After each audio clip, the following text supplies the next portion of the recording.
Memasuki bulan puasa dan menyambut Hari Raya Idul Fitri, berbagai persiapan dilakukan untuk membenahi sejumlah ruas jalan di wilayah Kota Palembang agar para pengemudi dapat melintas dengan nyaman dan meminimalisir angka kecelakaan.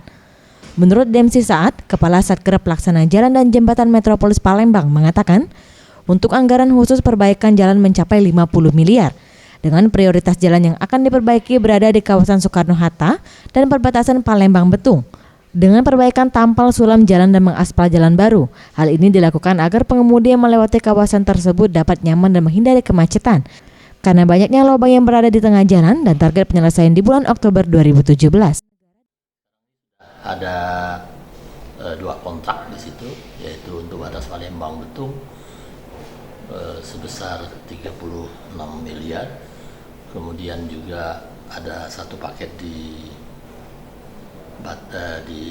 Kota Palembang sendiri, yaitu tepatnya di Soekarno-Hatta, itu kurang lebih 10 miliar. Nah ini akan akan kita pilih-pilih lokasi-lokasi yang memang betul-betul rusak, yang rusak berat terutama, juga ada rusak ringan, itu akan kita lakukan efektif, kurang lebih 7 kilo secara total.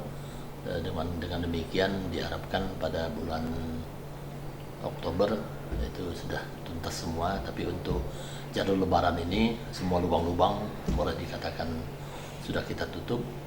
Sekarang sudah mulai lapisan pertama, yaitu lapisan Untuk total keseluruhan anggaran di tahun 2017 ini mencapai 500 miliar dengan agenda proyek pembangunan flyover Simpang Jakabaring dan Keramasan, Musi 4 dan Musi 6, dan kesemua proyek tersebut harus selesai sebelum pelaksanaan Asian Games 2018. Faradu Satria, Sriwijaya TV.